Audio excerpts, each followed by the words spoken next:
So I realized that I don't have the hone currently to hone that. So I decided to paint it.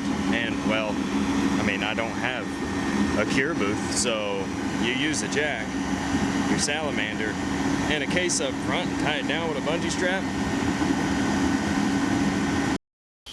Well, there's our 454 that we're going to be building in this episode, or at least I thought it was 454 until as fate would have it, I had to pull the heads off of it because it failed the leak down test. And well, I found something very exciting for why I'm building this. And you might be asking yourself, why are you building it? Because I haven't told anybody, and this is like the 5th episode. This is a Burnout truck. That's a 2009 Ford Ranger that I'm shoehorning this sucker into the engine bay, and we're going to head down to the Freedom Factory for Burnout Rivals. I've already registered this truck, and that's where we're going. And if you want to know the fun stuff that I found in this motor, stay tuned. I appreciate you tuning in and clicking the video. Let's get after it.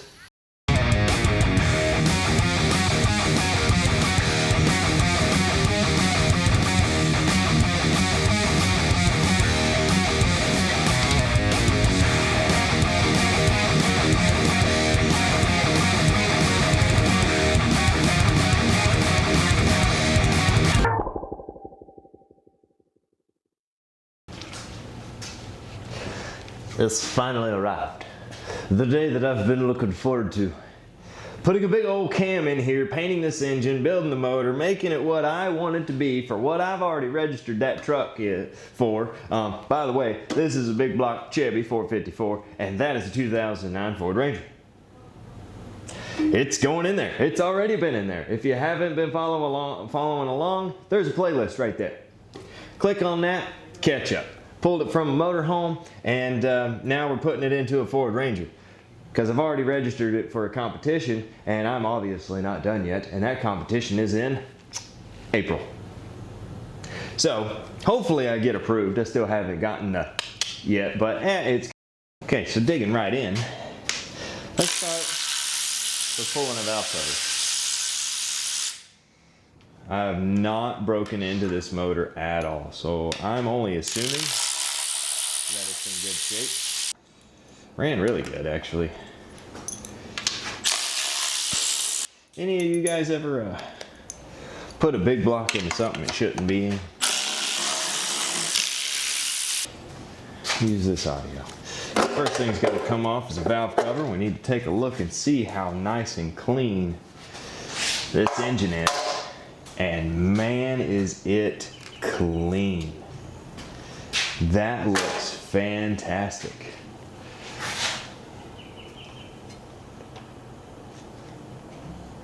Super clean internals.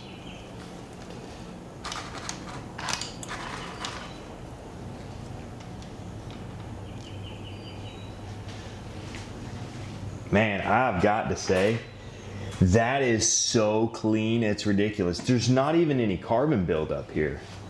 That's fantastic. Let's go to the other side.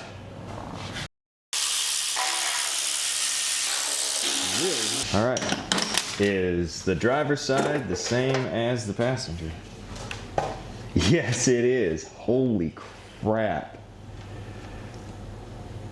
Just look at how clean that is.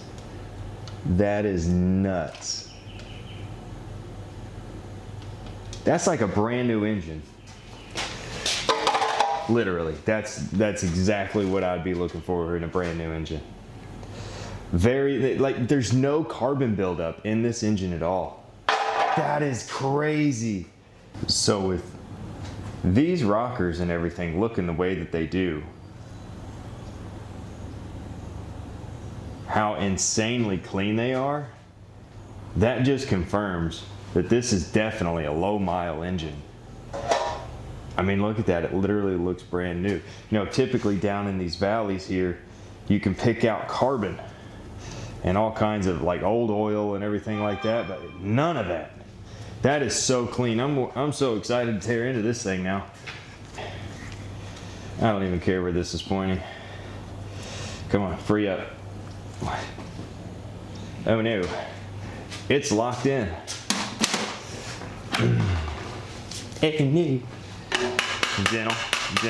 Gentle vibrations. Out we go. That's a little bit of silicone there. No wear, oops, I'm pouring water out. Oh great, I probably don't have a distributor. Yes, I pressure washed it. But there's no wear on the gear or anything like that. Still looks brand new, which is to be expected considering. Holy crap, man, that's crazy. Let that dry out, that might still work fine. I might get a new distributor, I don't know. Let's put this back in place here. I'm probably gonna need that for my wine intake that I got over here. Street Warrior is what I ordered. Basically what I'm doing here is I have ordered a cam from Comp Cams, and I have talked to them and said, hey look, I'm wanting my power range to be anywhere from 2,500 RPM up to 5,000 RPM, 6,000 RPM. So I got a cam to accommodate that with lots of low end torque versus top speed, right? And intake to accommodate for that, because I need all the low end torque that I can get. This motor is going to roughly be 460 horsepower with about 550 to 600 foot-pound of torque by the time I'm done with it. And then we're tagging along, we're attaching this to a turbo 400 transmission with an 8.8 welded rear end. So it's going to be a screamer. What is that, 9/16? Of course it is. All right, let's see how clean she is. I ain't gonna lie, I already looked, but now I'm showing you. And this is like 50 pounds. That's just too much. Look how clean that engine is. Get a closer deep dive. Get in there. No carbon buildup anywhere, not even in the corners. Nothing. This is a brand new motor.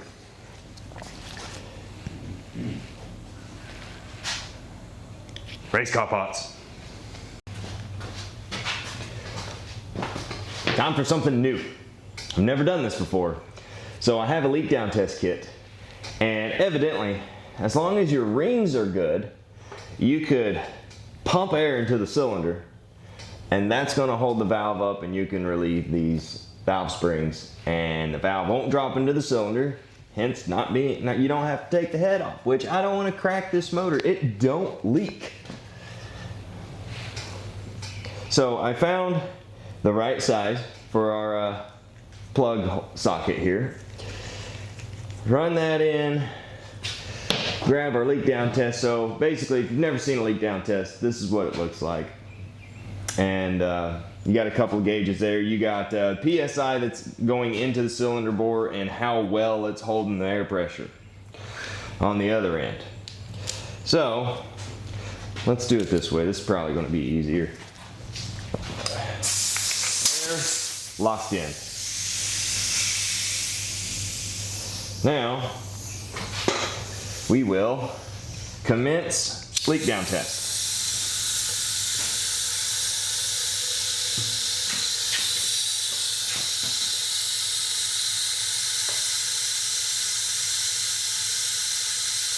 Maybe it's a fluke. Maybe that's the only cylinder. Maybe that's it. That's the only cylinder, guys. Let's try another one. Cylinder 8 ought to be good, right?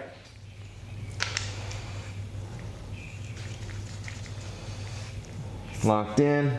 Here we go. It's funny, it just rotated the motor. But it is also leaking down. Well, yummy. Looks like we're tearing into a big block. Let me call O'Reilly's and order some parts. And I have everything on its way, and it will be here tomorrow. That's why I like O'Reilly's. We have a parts hub close to where I'm at. I call them up. The only thing they got to order is the piston rings. So while I'm taking it apart, I might as well, and those will get you every time, I might as well go ahead and do the rod bearings, crank bearings. We're going to be doing the piston rings, so I might as well clean up the heads, change all the valve springs while the head's off, lap the valves. I might as well go the whole 9 yards, right? Right, okay, cool. So, several $100s later, we're building a motor. I was trying to keep it on a budget. Don't get me wrong now, we're still cheap. This entire build, my goal is to be under 5K, and I am still well underneath it. So I guess I can't complain too much. Might as well have the satisfaction of knowing that we have a healthy freaking power maker here, okay?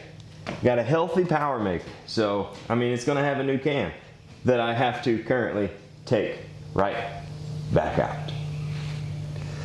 Let's tear a motor down.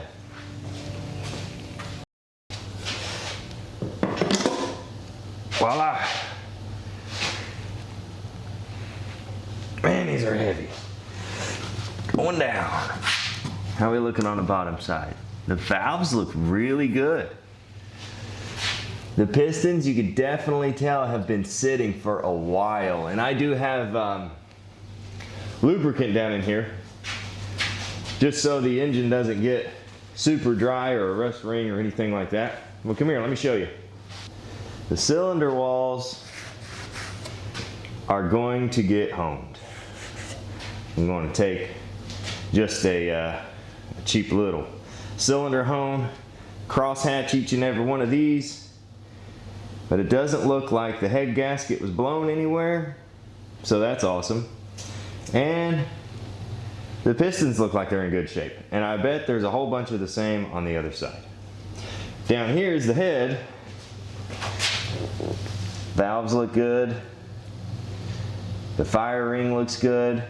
This one had more carbon buildup than normal. That one looked like it might have a leaky valve.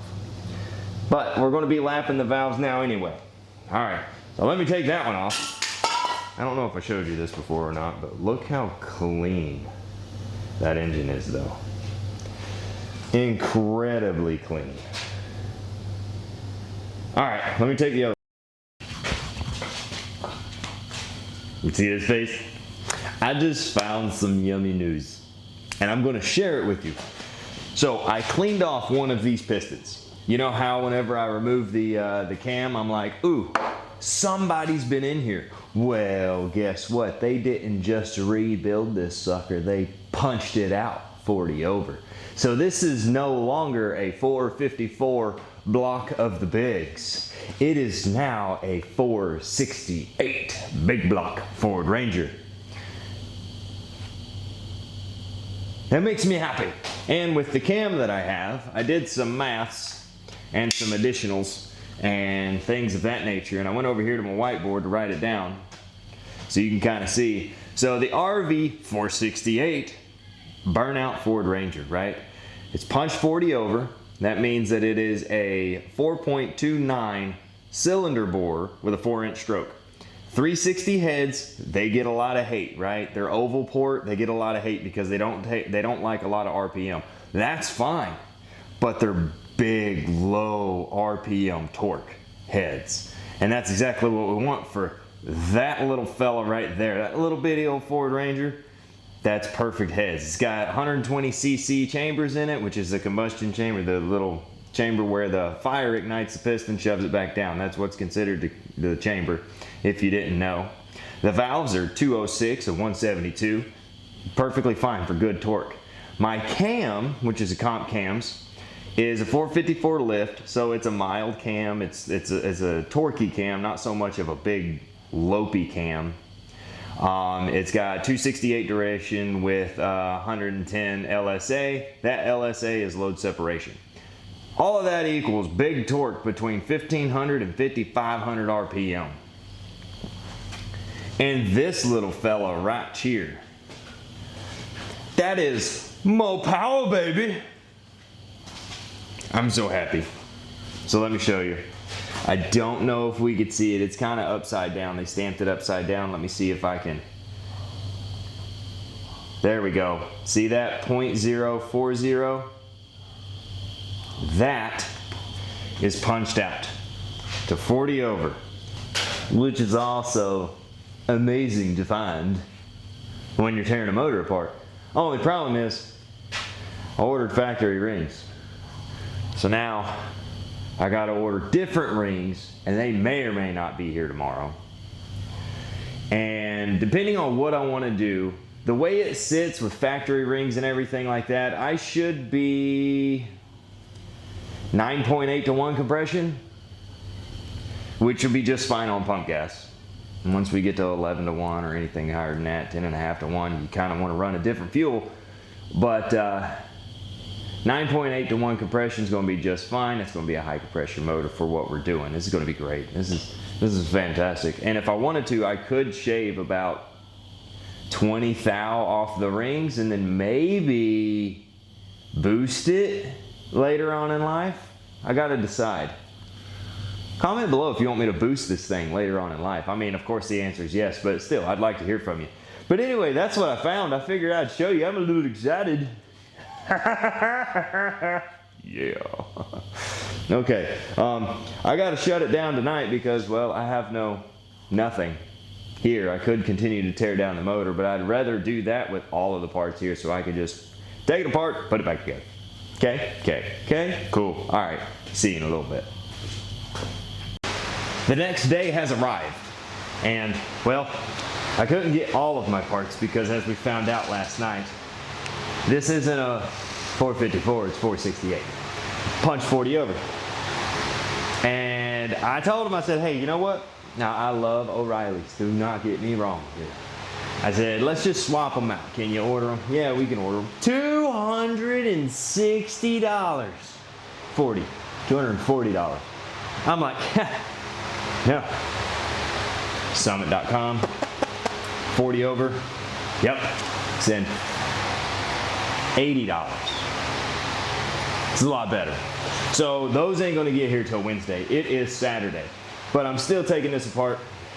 I've got a piece of cardboard set up over here with each individual cylinder numbered, with it facing in the correct direction. So I realized that I don't have the hone currently to hone that.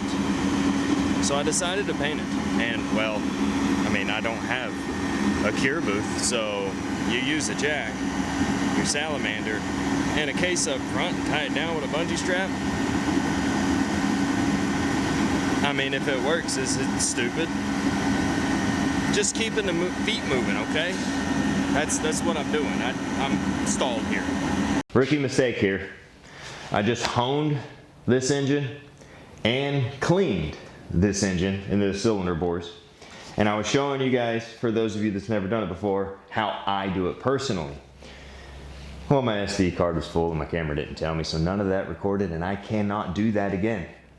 Because once you hone a cylinder bore, you don't want to do it too much or else you are literally going to oversize it. So, let me explain.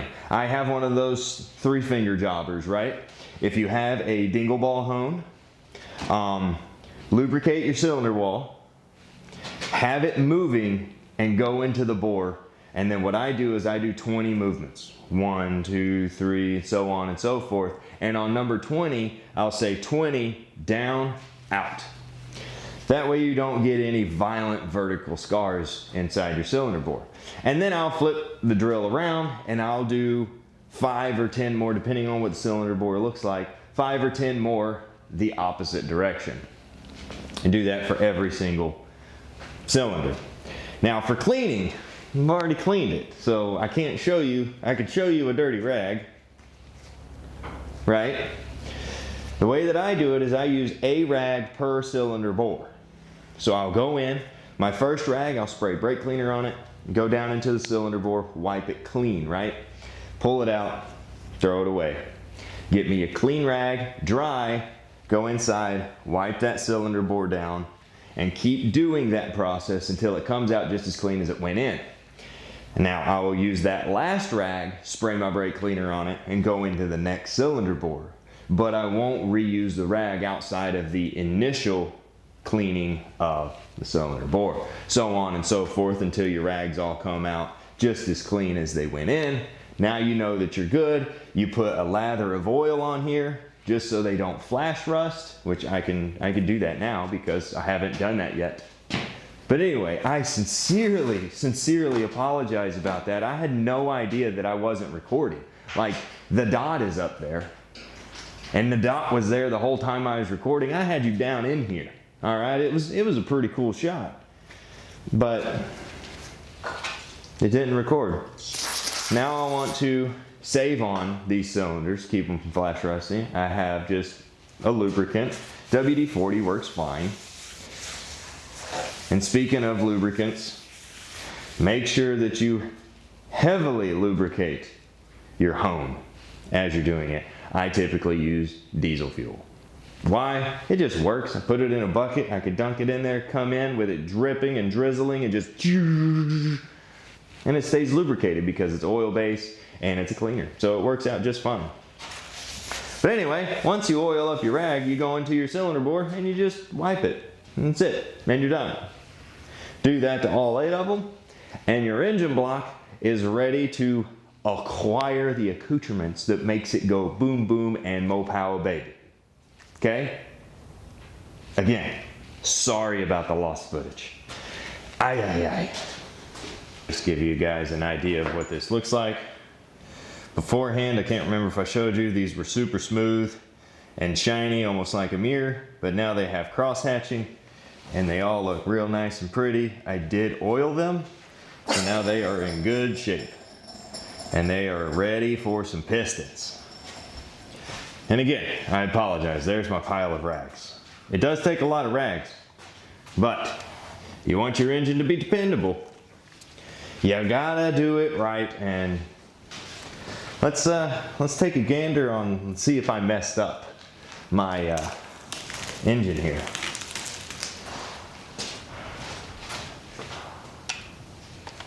Let's see if it's still real pretty and white.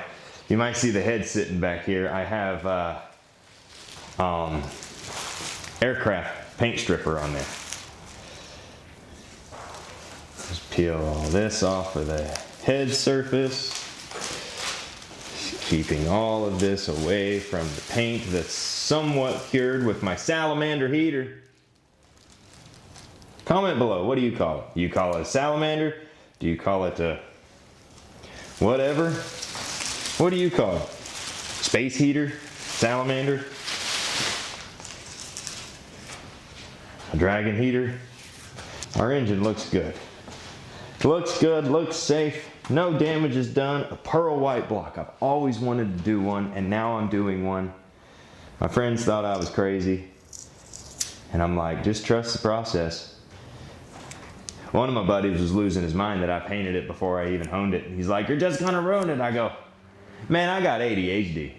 Trust my process. I'll figure out a way to salvage it. I'm just keeping my feet moving. Anyway, what do you think about a pearl white engine block? Would you ever run one? Thing about a pearl white block though is the moment you have an oil leak, you're gonna know about it. Because it'll tell you. You'll look under it and be like, oh. There's some tape on here I gotta get off. Trusty old Leatherman. There we go. Beautimous. All right, so engine is ready for all of the accoutrements it needs to function. Just if I had all of the accoutrements to put it all back together. I will Wednesday.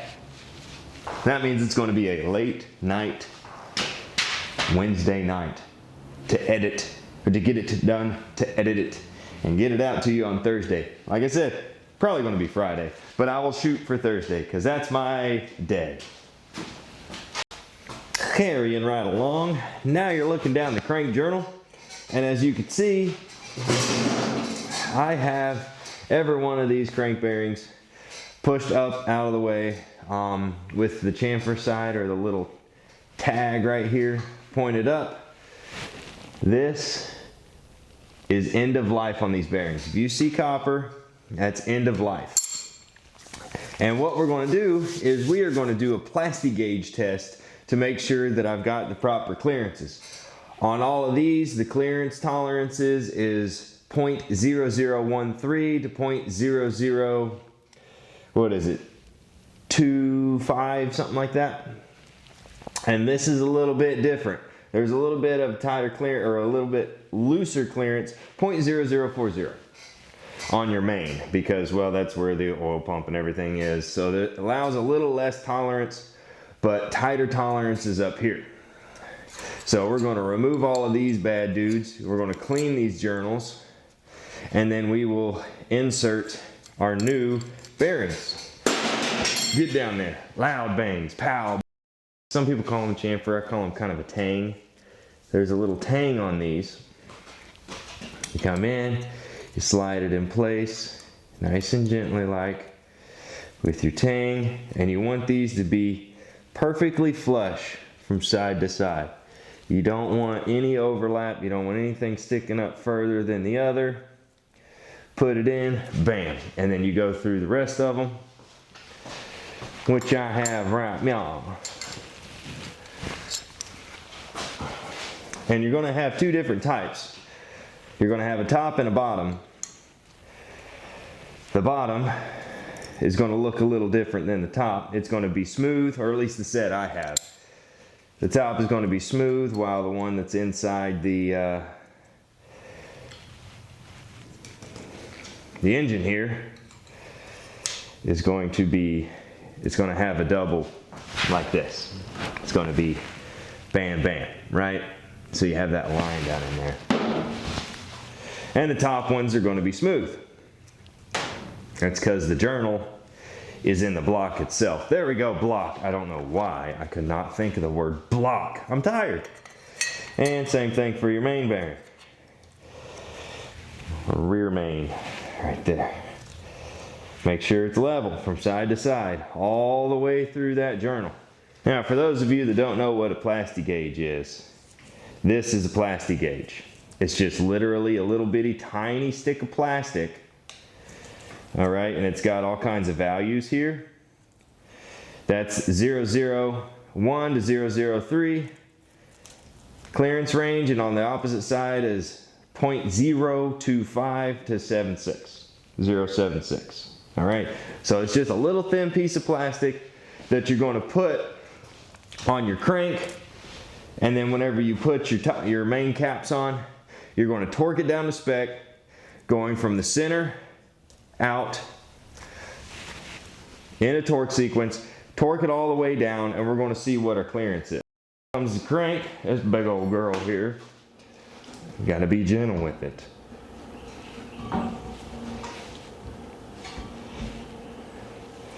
Nice and gentle. There we go. And I'll wiggle it back and forth. That way it's seated. Plasti gauge this center one. And all you do is you just break you off a little piece of this plastic. It breaks real easily. And you lay it in line with everything on the top of your journal there. My center journal, right? So that's going to be the first one that I'm going to go to. And if this will focus up, if you look, that little green speck, that's my plasti gauge. It's going from front to right. And this one is going to get torqued down. How many foot-pounds? I don't remember. I got to look it up if I'm just being honest. Now it's time to torque her down.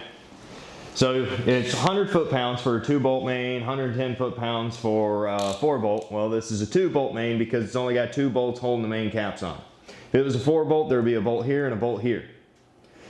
Some of you might be saying, why are you building a 2-bolt? Why not? It's what I got. So we're going to start out, we're going to do 3 increments. We're going to do 35s all the way up, and then we're going to do 35, and then 70, and then from 70 we're going to jump to 100. So we're going to start in the center, and remember, we have a plasti gauge in here. So that right there is 30 foot-pounds, or 35. 35. Now I'm going to go back one. 35. 35. Now I'm going to go forward. 35. 35, now I'm gonna go backwards again. 35. Now I'm gonna go to the front one. And that's the torque sequence for a crane. Inward to outward. Now I'm gonna go up to 70. Change my torque, bam, same thing, in the center. Put my foot on my stand.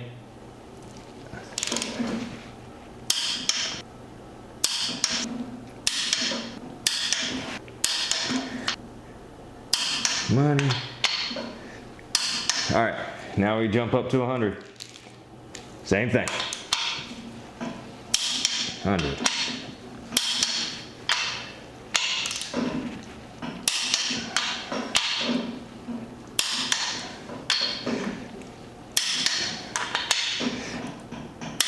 And these are hardened hardware, so they're not torqued to yield.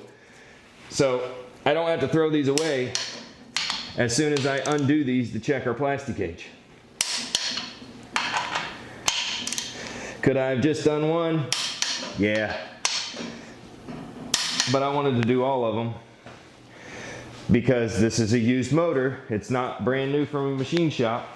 And I want to make sure there's even wear between everything.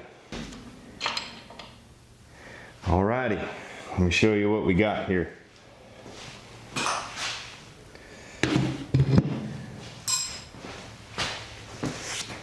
Show you in real time. Let me go over here on my 0-0 side of things, and I'll show you this as well. We are in spec. Let me show you. If we go to our center journal here, I can get away from the light. Polished metal is very shiny. So let me zoom in. Okay, so you see that Class D right there? If I take my gauge and I hold it up here, you see 0015, which is right there. It's kind of hitting it every now and then. And see how it lines up? That is within spec. We are within tolerance, which is fantastic news. So now, with that being said, I am very happy that this crank doesn't have to go to a machine shop and I don't have to get oversized bearings. Now, I'm not going to bore you with the rest of this. I'm going to take all of these off and I'm going to verify with each main journal that we are within tolerance. And then I'm going to reassemble this, and then the bottom rotating assembly is complete. Now we need to do, well, complete. The crank is complete. I still got to do the rods, and I'm going to do the same thing on the rod bearings. I'm going to plastic gauge them just to make sure that my clearance is right. We don't want this thing banging like it's on a screen door and with a warrant. All right, pow, pow, pow, pow, pow, pow, pow. We don't want that. So this is a point in time where you want to slow down in your engine build and actually mic things out. That way you know whenever this does turn over, it runs. And I do that little sigh because we're putting a brand new cam in here. A cam break-in is the scariest thing ever, okay? It really is, because, and I'm sorry if you're getting noise from the mic rubbing up against my hood. But you gotta run this engine at 2,000 RPM for 20 minutes to break the cam in. And that is scary because one of two things is gonna happen. Either your motor's gonna be mint and it's gonna be chopping, right? Ducka, ducka, ducka, ducka, ducka, ducka. Or it's gonna wipe a cam lobe and you gotta rebuild the motor. Yeah. Carrying on. Yeah. A couple other little things that I do whenever I'm rebuilding an engine is I put dots on everything that I torque down with a paint marker, so I don't ever have to question whether or not I've torqued that down or not. And I wrote on the main cap, February 25th, 2026, and then over here, TRR. That way the next guy that tears into it can see what idiot put this thing together before he got a hold of it, or who blew it up first. Little tech tip on your rear main seal, clock it. That way both flats aren't flat with the block. So typically you would install this like that is flat with the block, right? This would come in here like this. Well, that's upside down, like that, right? So your oil pan, you know, imagine this being the very edge of your block. So you're flat. If you do this, come on, Rob. If you clock it, you're still flat here, but now these gaps are not in line with that flat, and it's less likely to leak. Clock your rear main seal. That's just what I do. Heads are done. They're back here drying. Heads are lapped. Each valve is lapped, which just means I took some grinding compound and then I made the valve fit the seat properly. I put some new valve springs in, and now we're working on pistons and piston rings. One thing a lot of people overlook, especially if you use the same piston over, like there's nothing wrong with this piston. It's not even wore out. So, I mean, it's got some wear on it, but for a burnout truck, this is perfect. Clean your ring journals here. All I do is I go to my parts washer over there, I take me a pick, and then I just run that right angle pick through each one of these journals, get all that carbon buildup off. That way the new rings have somewhere to sit. But now we're going to file our rings. I'm going to file the top ring, the top compression ring, to 20 thou. Right now they're set at like 16 thou, and I'm getting ready to show you that. And my middle ring, I'm going to go to 24 thou, or 0.022, or 0.024, and then 0.020, and then my oil rings are going to stay the same. But basically my two compression rings, because you got your primary and then your secondary, is what's layman's terms. That's just how I remember it. And now I'm going to show you in the bore what 20 thousandths looks like versus the 16 thousand. Well, come here. I got the block over here and two pistons. So this one, this is 20 thousandths. So you put your ring in, and then you take your piston and you use your piston to get it down towards the center of the bore. And then you take your feeler gauge and you go right in the middle, and where it just drags, that's 20 thousandths. Over here is 18 thousandths or 16 thousandths. See, the 20 thou feeler gauge does not fit in there, but if I was to use a 16 thou, that would fit. So that's how close the ring gap is from factory rings. This is 20 thou. And we're doing that in case we want to boost it later on. So last night, my ring squeezer, or ring compressor, died. And I messaged my buddy AJ. You've seen him on the channel before if you've been watching for any time. And he 3D printed me an overbore ring compressor. And I've already done one because I was testing it out. And I wanted to do another one with you. Get it up in here, nice and flat. I've already lubed this. And now we're going to go down, baby, down, down. And this is a solid state compressor, so there's no tightening of nothing or anything like that. Getting the hang of this unit, if you tap on the side of it, after you get the piston seated, it'll self-level.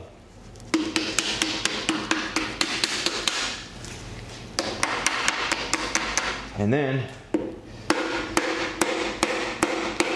you just send it home. You make sure, obviously, that you're in line with your crank, and then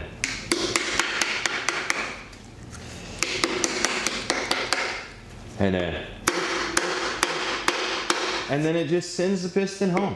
I like it, and I like it a lot. And to top it off, a buddy of mine made it. So,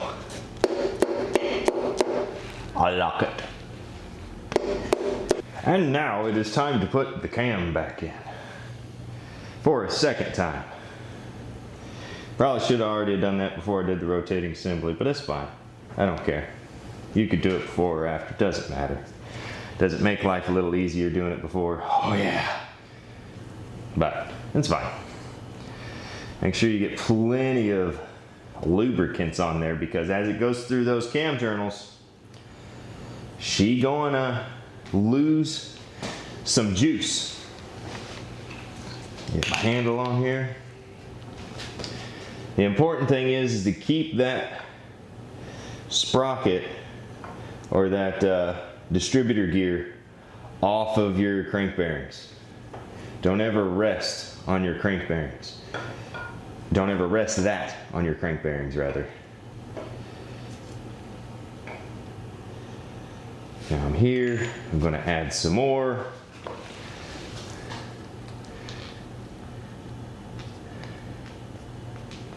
Lube the lifters, lube everything. It's not gonna hurt to make sure that you have lubed everything. The more lube, the better, all right?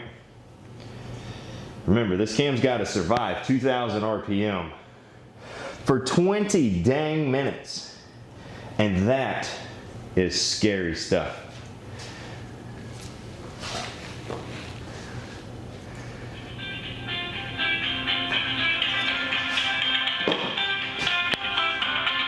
I'll get with you in just a second. My cousin's calling me. Wonder how he's doing. Might be wanting to swing by. Who knows? Alrighty, here we go. This is where it starts to get difficult because all of that weight is way in there. It's why it's important to have leverage out here. And you should not have to force this by any means. Just be gentle, gentle, and bam, there she is. Seat it, give it like a left and a right. There we go, she's in. Yay! Cam is in for the second time. Now we can do a timing set again. And there's only one way to do a timing set. You can't get it wrong. Line it up dot to dot, put it on 0, read your cam card, make sure how this is advanced cut into the crank, or not crank, but cam, or do you have to degree it, and blah, blah, blah, blah, blah. Read your cam card, it's gonna tell you everything you need to know. This one, I don't have to advance it or degree it or anything like that. I just gotta line it up 0 to 0, dot to dot. And that's what I'm gonna do after I call my cousin back. Take this off, because this is gonna have to go in the oven. That way it expands and I can get that sucker on there without beating the daylights out of it. A little different, huh? Yeah, it does. I'm getting excited. I got a little carried away again because I'm ready to fire this thing up. Like I am personally ready. It's not, obviously. Now we got to bolt the head down. So there is a torque sequence, and there's two different torque specs for 454 heads. The long bolts, which are all of these here, all of these guys, are 75 foot-pounds. The short guys down here at the bottom, those are 65 foot-pounds. And the way I always, the easiest way to do it is have 2 torque wrenches. But I let a friend borrow one of mine, so I've got to go back and forth between 75 and 65. So I'm not going to bore you with that. But number 1 is in the center.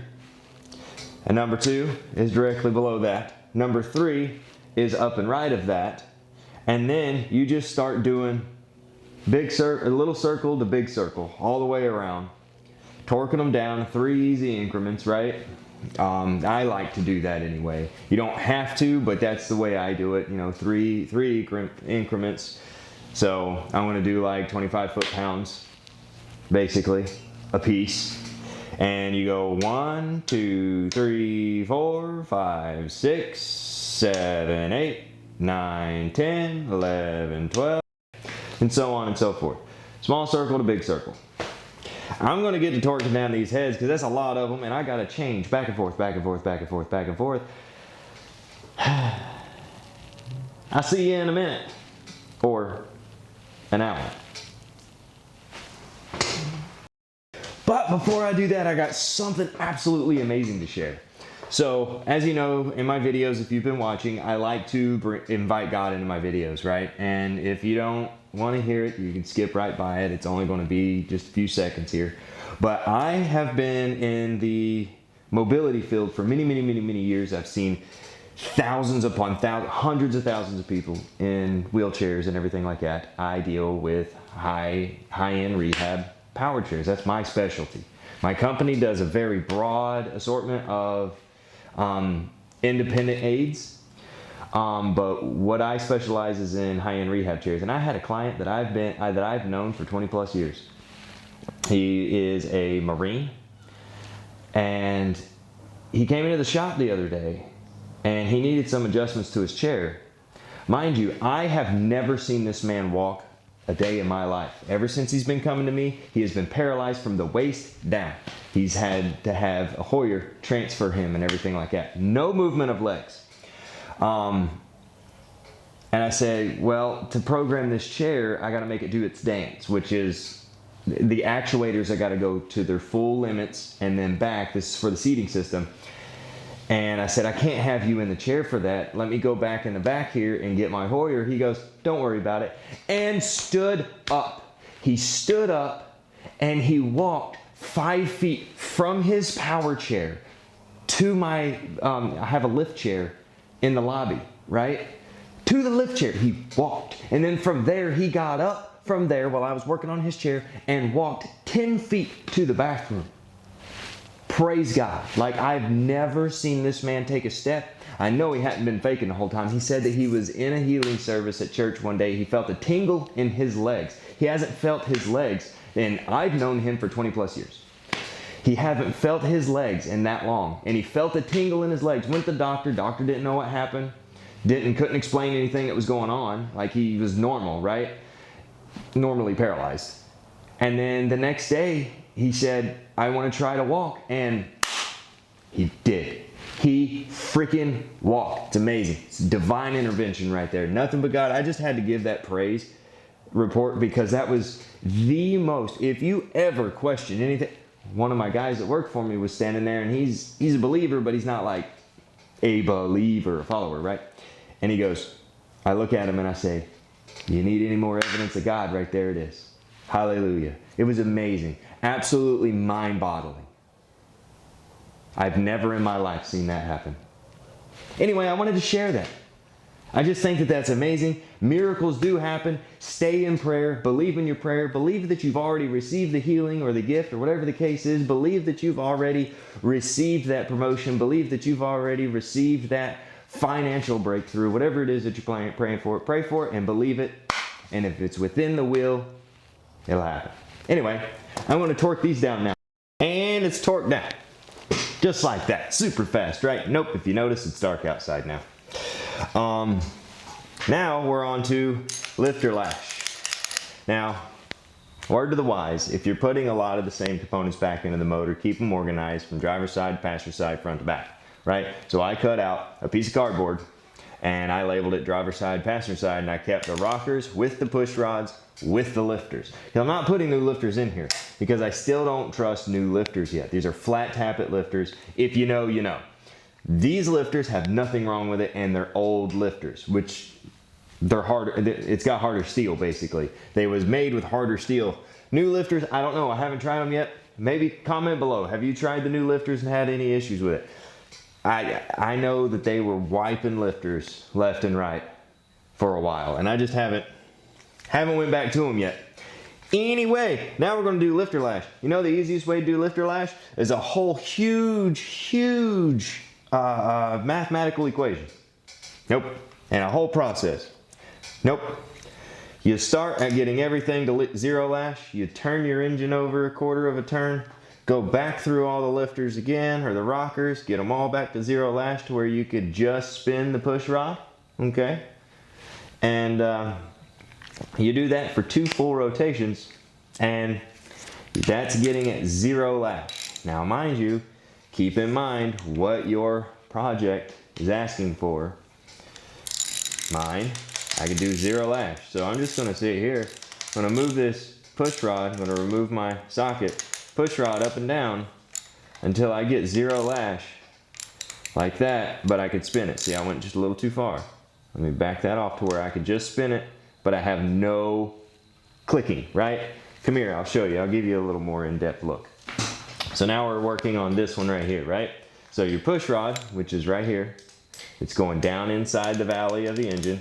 You see that movement there? We don't want that movement. That is not zero lash. So we're going to take our ratchet and we're going to keep moving it, right? Till we get zero lash. Whenever you can't lift that up, we're almost there. A little bit more. I can't lift it, but I can still spin it, right? That's zero lash. Over here, this is lash. This is zero lash, but I can still spin it. Same thing over here. And I'm going to go through all of these valves. And I'm going to do this whole process here for 2 full engine rotations. See, this one is already at zero lash. So that means that that lifter is pumped. Let's back that off until we get lash. Okay, there we go. We got lash. Let's run it down until we now no longer have lash. Like that right there. There we go. So now that we're at zero lash and I've done my preload, and preload is after you do your lash, in my application, I'm 1/2 turn to 3/4 of a turn. I went at 1/2 turn. You have your ratchet here, and you bring it down here. That's 1/2 a turn. And you can kind of verify, like, hey, did I do this right? If you look at all of the rocker studs, and if all of them have basically the same thread count sticking out past the nut, you know you did it right. Now I'm pouring some oil down into the valley here before I do the intake. I always like to do that. And I'm running for my break-in oil, I'm doing SAE 30, right? For a break-in oil, because it's got a lot of viscosity. And I'm also adding zinc, because this is flat tappet, it's an old engine. These engines like zinc, lots of zinc. So I'm pouring this down basically directly on top of the cam on these, and that way it's basically pre-lubed, right? Because we want this thing, we only got one shot and one opportunity to seize everything you ever. We only got one shot to do this, or else we wipe our cam lobes and then we're dead in the water. I mean, I can always put the stock cam back in, so I guess we're not totally spent, but I don't want to waste my money. So I'll pour the oil down the valley prior to putting my intake on. That way we're not getting the valve covers dirty or nothing like that. And it just goes directly down inside there. I'll put a little bit of oil up top here. I'm going to prime my oil pump. And I have a little tool to do that. It's got all the protection that we can give it. Now it's up to the good Lord and my ability to build an engine. Yep.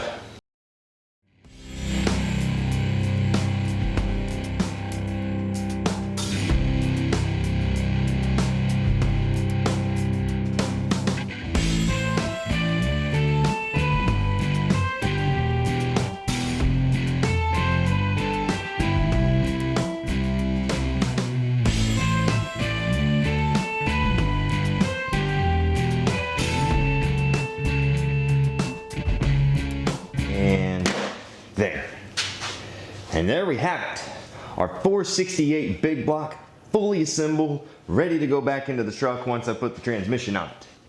Okay, yep. And you might be asking yourself, or kind of gritting your teeth, or, yeah, because I have V-belts on here. Yep, it's a complete and total budget build. That's what I have. Am I going to fling a belt? It's possible, highly possible. Am I going to whoa back whenever I do? If I see it. I'm going to be watching my temp gauge, my oil pressure gauge, all of that like a hawk as I'm just, I don't know how it's going to be. I've never done it before. So this is going to be an exciting adventure, and hopefully I don't blow this sucker up. But anyway, ain't she pretty? I've never done a white block before, and I wanted to do a white block. Probably be the last time I do a white block. Because it's like, I don't want to touch it because I don't want to get it dirty. Anywho's away. So I'm sitting here putting this head together, and I remembered that I'm part of an affiliate program, and I almost completely, totally forgot. As some of you know, I'm a small business owner. I go to the gym at 5 o'clock in the morning, and I'm starting a 501c3, and I run a YouTube channel called Trio Rescue. So I don't get a lot of sleep. Sometimes I don't get to bed till 2:30 in the morning. I get up at 4 in the morning, go to the gym at 5, I'm at work at 7, and I work all day, come home, helping individuals with disabilities. I come home and I start shooting for you guys. My friends at the gym asked me, dude, how do you stay motivated? How do you stay in that high of energy? Because I'm a happy guy, right? It was a lot of creatine with caffeine. But then I tried this stuff. Dubby, okay? They reached out, and I've always thought this was a scam because I've seen it everywhere. We want to sponsor you. Well, I spoke with them, and I'm like, there ain't anything coming across my channel that I haven't tested first before I put it out to you guys, because I don't want a garbage product, and I don't want my people that's watching, that's making things happen for me, I don't want them to get scammed out of anything. And they go, totally understand. So they sent me this. This is what's called the Chef's Choice. It's retro sherbet. It's actually really good. It's got a whole bunch of vitamins in it, coffee bean extract, and there's no crash, there's no shakes, nothing like that. And I mean, I'm a heavy caffeine drinker, and this keeps me focused and going all day long. I usually just mix it one time and I drink it, and I feel perfectly fine. And I'm snappy. I like it. I don't have a crash, and I still sleep at night. So if you want to try this stuff out, they have several different flavors. All I can vouch for is retro sherbet. It's actually really good. There's a link and a discount code down below. Just use TreeRow10 at checkout, and that's TreeRow, one word, the number 10 at checkout, and you'll get 10% off on me. And give it a shot. Now let's get back to the video. I got so many more valves to do. I want to try some of that Dubby. It's actually really good. I'm drinking some more of it now.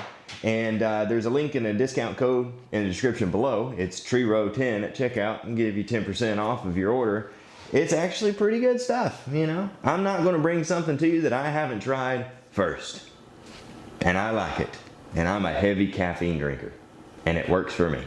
But anyway, I appreciate you hanging out. Next time you see this, it's going to be in the truck. We're going to wire it, and then we're going to fire it up and let it ride out for 20 minutes at 2,000 RPM.